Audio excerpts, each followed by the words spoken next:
Hello दोस्तों, आपको तो पता ही होगा कि हमारा जो एटमॉस्फेयर है वो 5 भागों में बटा हुआ है।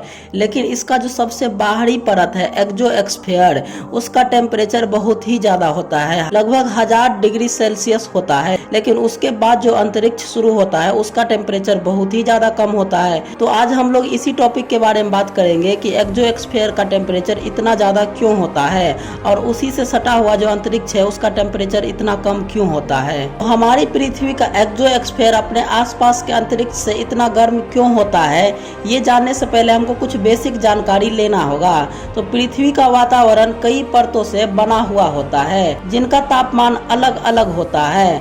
मौसमी घटनाएं सबसे निचले हिस्से ट्रोपोस्फेयर में होती है और ऊंचाई जितनी ज्यादा होगी तापमान उतना ही ज्यादा गिरेगा।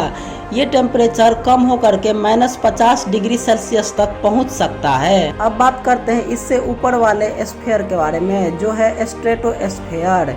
ये वो हिस्सा है हमारे एटमॉस्फेयर का जो यूवी किरणों को सोखता है। इसीलिए इस स्फीयर में तापमान बढ़कर 0 डिग्री सेल्सियस तक पहुंच जाता है, क्योंकि इससे ऊपर वाला जो स्फीयर है जिसके बारे में हम पढ़ेंगे वो ठंडा रहता है एज कम्पेयर स्ट्रेटोस्फेयर। लेकिन स्ट्रेटोस्फेयर जो है यूवी किरणों को सोखता है और इसी कारण से इसका तापमान 0 डिग्री सेल्सियस तक पहुंच जाता है। इससे ऊपर है मेसोस्फेयर। मेसोस्फेयर अंतरिक्ष के धूल कणों को रोकता है। इसका बाहरी विस्तार वहां है जहां पर धरती का प्राकृतिक रूप से सबसे ठंडा तापमान पाया जाता है, जो कि -180 डिग्री सेल्सियस तक होता है।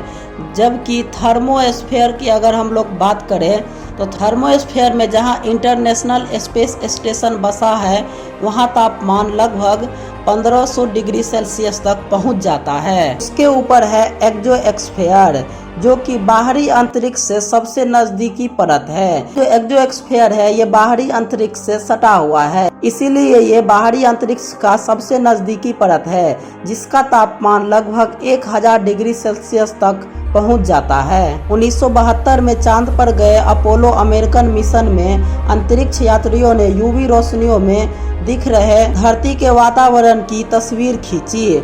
इन चित्रों में एक्सोस्फेयर चमकीले आवरण सा दिखता है। उसके 50 साल बाद सूर्य की खोज करने के लिए जो मिशन भेजा गया था, सोबो स्पेस मिशन, ये साबित कर पाया कि धरती के वातावरण की सबसे बाहरी परत का अंतरिक्ष में विस्तार उससे कहीं ज्यादा है। जितना हम पहले समझते थे, इसका अंतरिक्ष में विस्तार पृथ्वी के व्यास की लंबाई से लगभग 50 गुना ज्यादा है, यहाँ तक कि चांद से भी काफी आगे तक। लेकिन एक्सोस्फेयर का तापमान 1000 डिग्री सेल्सियस तक कैसे पहुंच जाता है, जबकि इसके ठीक बगल में अंतरिक्ष का तापमान -270 डिग्री सेल्सियस तक रहता है। तो ऐसा इसलिए होता है क्योंकि तापमान इसके भीतर स्थित कणों की गति के अनुरूप होता है। जिस स्फीयर का कण जितना धीरे घूमेगी उसका तापमान उतना ही ज्यादा कम होता है। जब कण तेजी से गति करने लगता है तो तापमान बढ़ जाता है। एक्सोस्फीयर ज्यादातर हाइड्रोजन से बना है, जो सबसे हल्का पार्टिकल है, जबकि वातावरण में नीचे की परतों में सारे भारी अणु और कण होते हैं। उनकी रफ्तार एक्सोस्फीयर में मौजूद छोटे हाइड्रोजन पार्टिकल की तुलना में